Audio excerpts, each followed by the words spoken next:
Olá, dando continuidade à nossa avaliação do código ROCO, então passamos por dois elementos que eu julguei merecerem uma atenção mais detida, que é a hipertrofia da investigação preliminar, por dois motivos, pela produção de efeitos na fase de cognição ou de instrução e também pela amplificação da cultura da prisão, né, do uso da prisão preventiva para fatores expansivos para outras situações que aquelas que mereçam atenção dada a sua cautelaridade. Vamos para uma terceira característica do código ROCO. O código ROCO não conhecia severos limites quanto à produção da prova. Em realidade, era, era bastante clara a orientação do código no sentido de admitir toda e qualquer prova. A única exceção prevista na redação originária do código ROCO ela repousava na limitação dada à prova do estado das pessoas. Era o único limite de prova contido no código ROCO, ou seja, de que para provar, por exemplo, o estado de filiação, a idade, se é solteiro, se é casado, essas relações somente poderiam ser provadas por documentos, né, prova documental. Essa mesma redação está contida no Código de Processo Penal brasileiro. Né? Então, quanto ao estado das pessoas, somente se admitirá a prova documental. Essa era a redação originária do nosso código. E essa orientação de que nós não tínhamos, por assim dizer, constrições à liberdade, à introdução da prova no processo penal, ela tinha, portanto, um limite muito claro, um paralelo, na verdade, muito claro entre o modelo italiano e o modelo brasileiro. É claro que essa situação, né, o que determinava que não se tivesse maior preocupação quanto ao ingresso da prova no campo processual penal, deriva da construção do que se convencionou chamar como princípio da liberdade da prova. Vários autores na Itália sustentavam, enquanto princípio da liberdade da prova, que o processo pode conhecer todo e qualquer tipo de prova. O próprio Carnelucci chegou, em alguma medida, a sugerir que a tortura não era tão ruim assim. O professor Remo Panain, sugeria a adoção do soro da verdade para obtenção de confissões por parte dos acusados. E no caso brasileiro, nós vamos encontrar no ordenamento jurídico brasileiro uma primeira limitação que só surge com a Constituição de 88, que é o princípio de inadmissibilidade das provas adquiridas por meio ilícito. E, mais recentemente, em 2008, houve a redação do artigo 157 do Código de Processo Penal, determinando que as provas ilícitas, assim como aquelas derivadas das ilícitas, não podem ser admitidas no processo.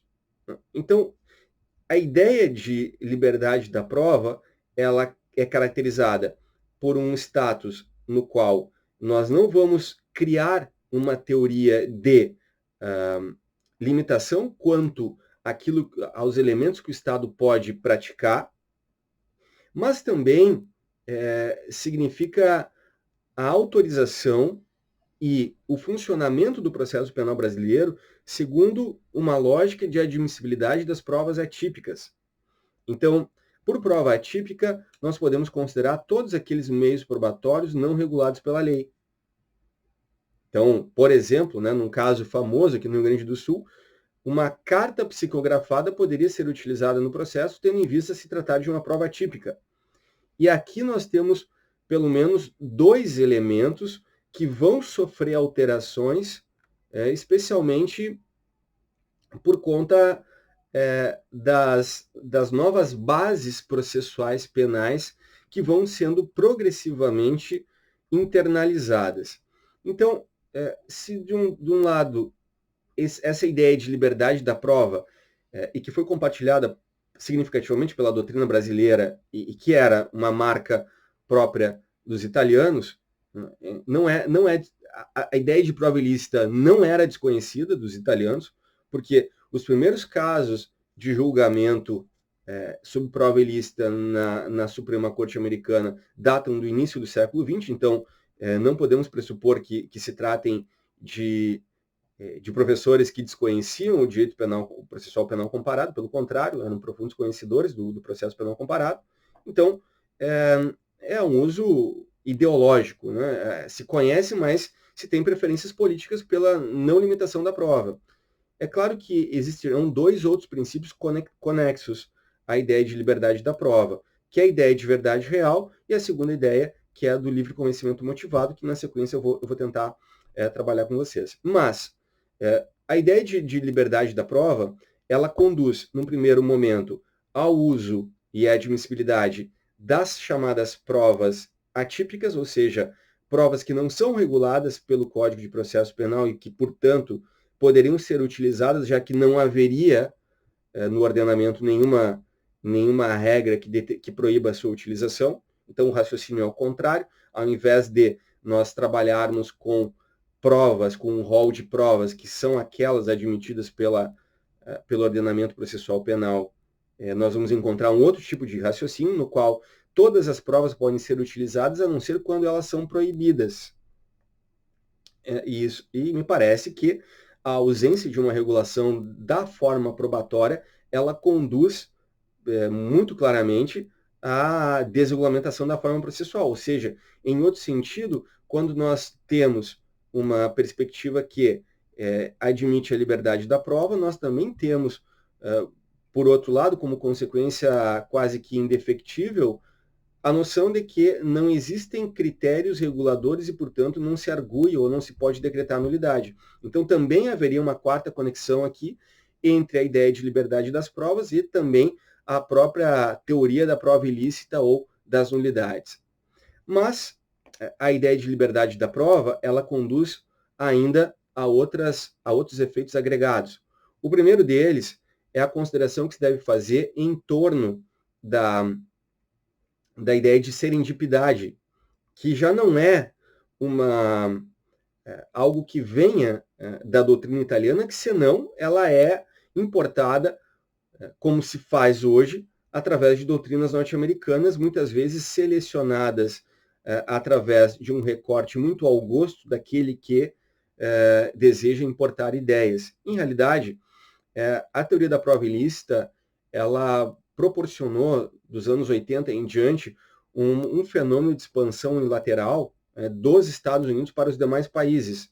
Então, não é raro, como, por exemplo, nós vamos encontrar decisões da Corte Constitucional Espanhola fundamentadas em provas ilícitas, em teoria das provas ilícitas americanas. É um fenômeno que aconteceu de exportação, né? Os Estados Unidos exportou essas doutrinas para outros países. Assim como ele exporta a base doutrinária da prova ilícita e da prova ilícita por derivação, ou dos frutos da árvore venenosa, nós também vamos importar as regras de limitação a elas, como, por exemplo, já aparece nos parágrafos 1º e 2º do Código de Processo Penal, lá do artigo 157, a menção, bem ou mal, aliás, muito mal redigida, que é a menção à ideia de descoberta inevitável ou fonte independente. Né? Como afirma a professora Elisabetta Grande, num importante livro chamado Imitação e Direito, ela sustenta que muitas vezes o que se importa são meras ideias e não o funcionamento real dos mecanismos no país de origem do Instituto. E é o que me parece acontecer também no caso brasileiro, em que se importa uma teoria das provas ilícitas que não tem relação com o modelo americano, né, especialmente porque o modelo americano de prova ilícita, ele está voltado para proteger os sujeitos contra atuações arbitrárias da polícia. E por essa razão, as provas ilícitas, elas são sanções aplicadas sobre a prova produzida pela própria polícia e deveriam atuar como e provocar, na realidade, um efeito preventivo, né, uma prevenção geral negativa sobre a atuação irregular da polícia.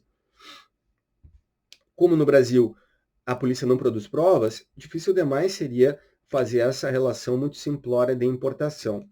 Mas também existe um outro critério, um outro elemento, que as provas ilícitas também elas protegeriam as más decisões ou a formação de uma convicção equivocada por parte dos jurados. Então, também como segundo âmbito de proteção da prova ilícita nos Estados Unidos, nós vamos ver que elas se destinam a evitar um mau julgamento ou uma má formação de convicção por parte dos jurados. E isso pressupõe que a decisão seja feita por jurados e não por um juiz togado, o que também equivaleria a uma necessária remodelação do sistema de provas ilícitas para que pudesse provocar ou pudesse aderir a um mecanismo jurídico processual penal mais adequado. Né? Seja como for, a noção de serendipidade ou descoberta fortuita, ela aparece também no Brasil conexa à ideia de liberdade da prova. Então, ela é engraçado porque originalmente nós temos uma adoção, um encampamento dessa noção de liberdade da prova, a qual, após a Constituição de 88 e a proibição da prova ilícita, acaba sendo limitada, mas a ideia de serendipidade, que vem do modelo americano, acaba se conectando aqui na base à ideia de liberdade da prova, que era uma ideia desenvolvida pelos ideólogos autoritários do processo penal italiano do século XX. Então, veja que um modelo quase que contemporâneo de libertação da prova, das amarras da prova ilícita, dita serendipidade ou descoberta fortuita, acaba se conectando e sendo justificada também pela ideia de liberdade da prova, que é um princípio básico da doutrina processual penal fascista italiana da década de 20 e 30. Uma outra consequência, também já abordada de maneira mais indireta, é o uso das limitações, das chamadas limitations, que são exceções à teoria das regras de exclusão. Ou seja, são exceções à teoria da prova ilícita, como, por exemplo, a descoberta inevitável e a fonte autônoma, que pela maior parte dos doutrinadores já foi consagrada na redação, que foi dada em 2008 ao Código de Processo Penal, mas, por outro lado, também, se nós tomarmos em consideração as chamadas 10 medidas contra a corrupção, nós vamos ver também que lá aparecem outras menções à criação de exceções às regras de exclusão, como, por exemplo, a prova ilícita produzida por boa-fé policial. Né? Então, a chamada exclusão da boa-fé aplicada às provas ilícitas. De novo, há uma relação que vem agora pelo prisma norte-americano e que se conecta a algo que já estava na base do nosso sistema, que é o princípio de liberdade da prova. De uma certa maneira, nós vamos acabar produzindo no Brasil uma espécie de teoria mista em que elementos do sistema adversarial e nem sempre democráticos vão se somar a uma teoria clássica do autoritarismo processual penal, produzindo um modelo doutrinário ou modelo teórico e discursivo misto, que eu poderia chamar de misto, que introduz elementos problemáticos do sistema adversarial nas teorias de base autoritárias do século XX.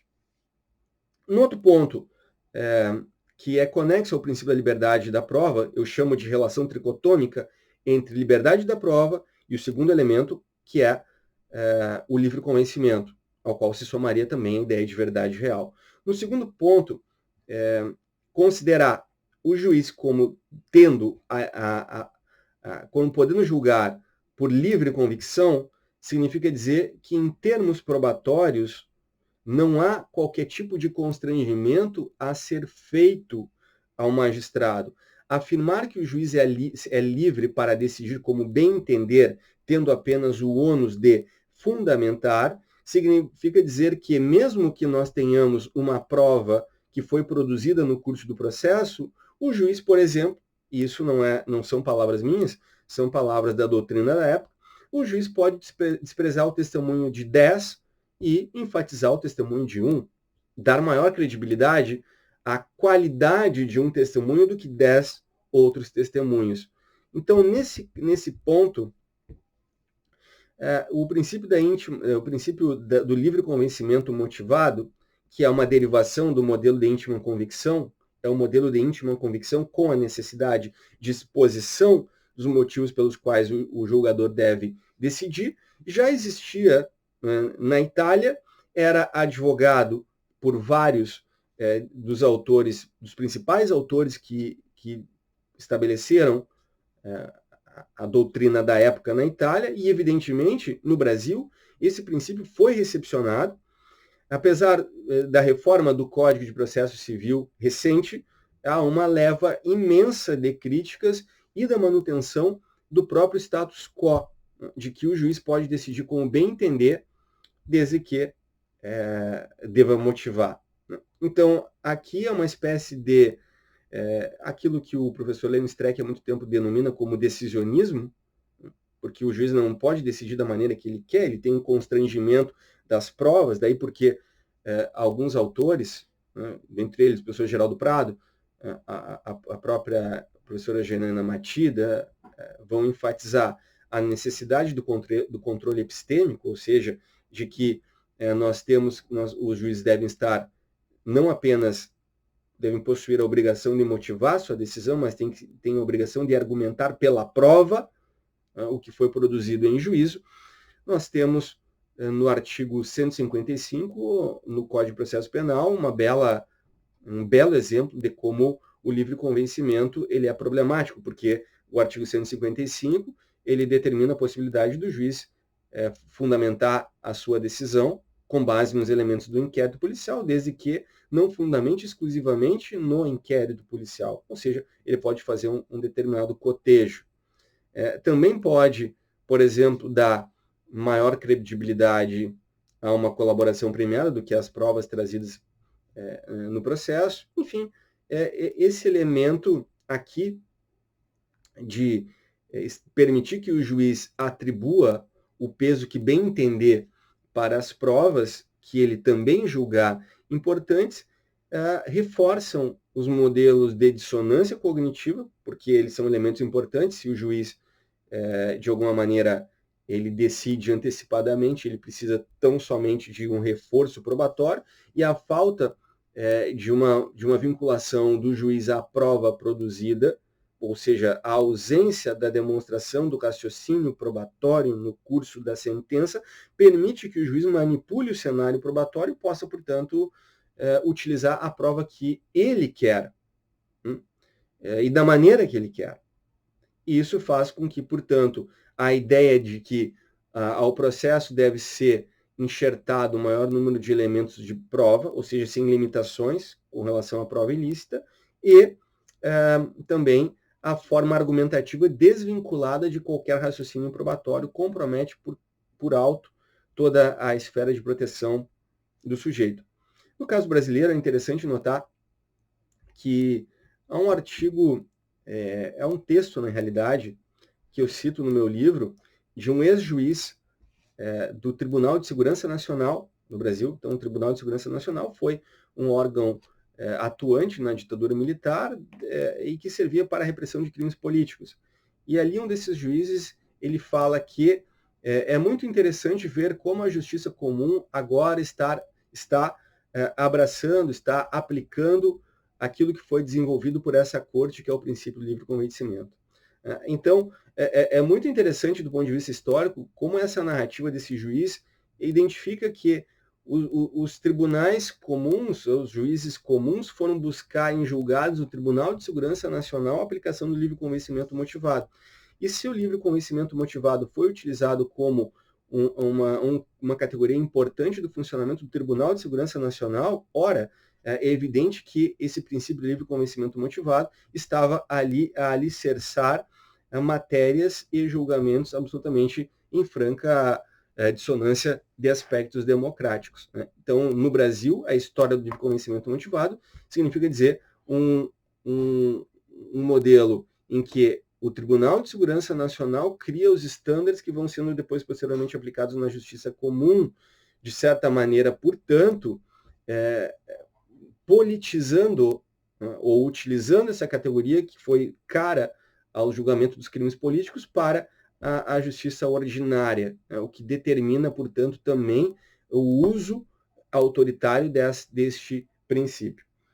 O terceiro elemento dessa relação tricotômica entre liberdade da prova, livre convencimento, é a ideia de verdade real. O Código de Processo Penal, ele reconhece o funcionamento deste postulado a partir do artigo 566, que é um artigo que cuida das nulidades. Então, lá nas nulidades, nós vamos ter uma menção do Código de Processo Penal afirmando que não se declarará a nulidade que não houver influenciado na apuração da verdade substancial.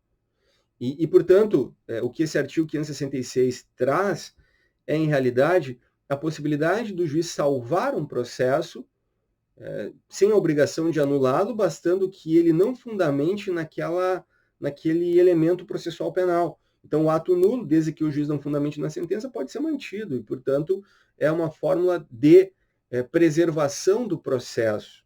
Então, se o juiz verifica a possibilidade de um ato ser declarado nulo, basta ele não fundamentar sua sentença naquele ato, o que só é possível a partir da relação com o princípio de livre convencimento motivado.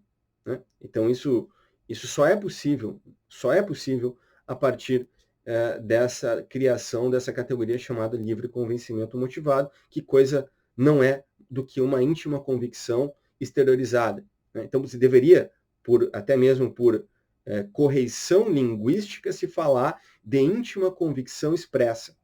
Íntima convicção expressa e não livre convencimento motivado. Porque pensa-se que a ideia de livre convencimento é melhor do que a íntima convicção, e é a mesma coisa. A única diferença é que lá na íntima convicção, como por exemplo acontece no júri, o jurado não tem obrigação nenhuma de manifestar o fundamento do porquê decidiu, e aqui o juiz possui. Agora, as muitas vezes falta de correlação entre o decidido e o expresso, a própria relativização da necessidade que possui o magistrado de analisar todas as teses, ou teses comuns empregadas em tribunais e que o juiz ou o tribunal não é obrigado a analisar todas as teses defensivas, contanto que ele fundamente a sua posição. Isso é claramente um reflexo contemporâneo e maximizado de um preceito que foi operativo na e como expediente autoritário do processo. As críticas na Itália, especialmente aquela realizada pelo professor Ennio Amodil, que está numa enciclopédia jurídica, né, em que o verbete que ele usa é livre convencimento, ele esmiuça claramente os problemas disso, e apresenta claramente como isso serviu a fins espúrios dentro do processo penal. E não vejo como o livre convencimento não poder ser abusivo em relação a direitos e garantias fundamentais. Né?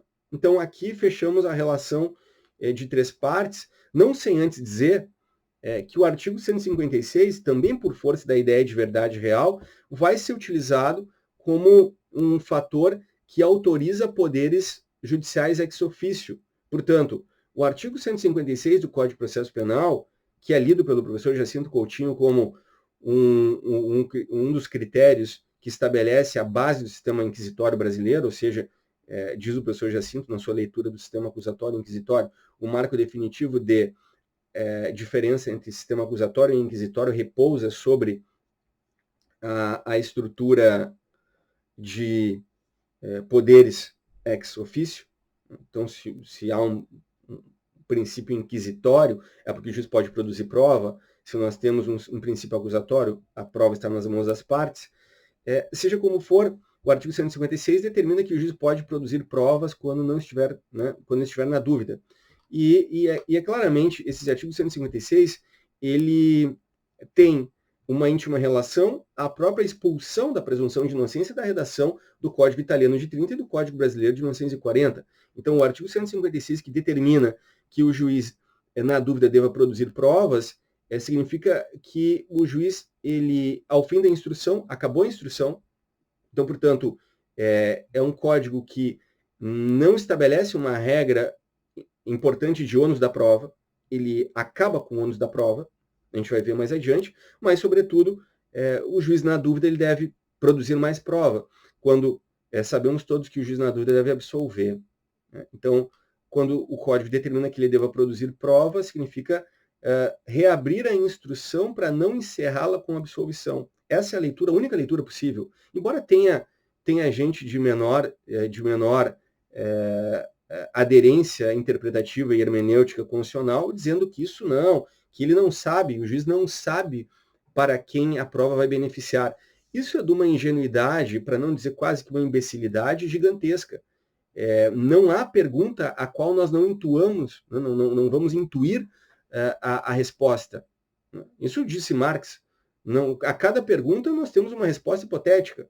Ora, que o juiz vá produzir prova sem saber a quem ela beneficie, isso é fora dos gonzos, é fora do regime da própria lógica probatória. Nenhum acusador, ou melhor, nenhum defensor vai indicar uma prova que ele não tenha não tem uma expectativa de controle sobre ela. Vamos chamar a testemunha X? Mas a gente não sabe o que ela vai dizer em juízo, então é melhor não. Qualquer advogado, em sã consciência, trabalha dessa maneira. Ora, então nós sabemos exatamente quais as provas que nos beneficiam, quais as provas que nos prejudicam. E o juiz, quando determina uma prova, ele sabe qual é o espaço de lacuna que ele quer preencher. Estou na dúvida sobre a autoria, estou na dúvida sobre a materialidade. Essa prova pericial não foi clara. Então, portanto, essa figura do juiz determinar a prova de ofício, ela corresponde a uma lógica de estrutura de código no qual o estándar probatório do indúbio pro réu não existe. Não existe. E, portanto, me parece uma vez mais clara a relação com o modelo italiano. Né? De outro lado, o artigo 156 e a ideia de verdade real também é movimentada para determinar o ônus da prova. Né? O ônus da prova incumbe a quem a arguir. A gente já vai tratar disso. Mas, em ritmo de fechamento desse tópico, não podemos esquecer que o artigo 385 do Código de Processo Penal, que é um dos exemplos talvez mais radicais do autoritarismo processual penal brasileiro, promove a possibilidade de o juiz condenar o acusado, mesmo quando o Ministério Público pede absolvição. Coisa que, por exemplo, é impensável no cenário norte-americano. Quando o Ministério Público entende que não há provas, ele propõe a retirada das acusações, withdrawal. Não pode, não se vota. Na Espanha, pedido de absolvição não vota, os jurados não votam, porque não tem pretensão, não há objeto do processo quando o Ministério Público propõe a absolvição ou propõe a retirada da denúncia. No caso específico do Brasil, o juiz pode condenar, e o STF tem dito hoje, em pleno século XXI, que isso é possível, com base no princípio da verdade real. Ou seja, de que o juiz pode encontrar uma verdade que nem mesmo as partes encontraram, portanto, é uma verdade relativa, mas, sobretudo, retomando-se aqui a ideia de que o juiz ele tem livre convencimento. O juiz pode se convencer de uma maneira diferente do acusador. E a pergunta que se faz é como é possível sustentar a existência de um princípio indúbio pro réu quando o próprio acusador está na dúvida sobre a veracidade dos fatos, sobre a própria base de apoio da prova, e ainda mais porque o pedido de absolvição em plenário também não conduz a que os jurados devam absolver, né? O que significa dizer que o sistema de júri também é problemático. É um sistema de júri que, de alguma maneira, não reconhece a presunção de inocência, como mais a gente vai ver. Apesar de júri, presunção de inocência não há. E, portanto, aqui, com essa relação em 3 momentos, verdade real, livre convencimento e também liberdade das provas, nós vamos ter um sistema apto a fazer jus, a manter a tradição italiana desses 3 elementos, ampliando ainda com novas justificativas que eu tenho feito questão de demonstrar.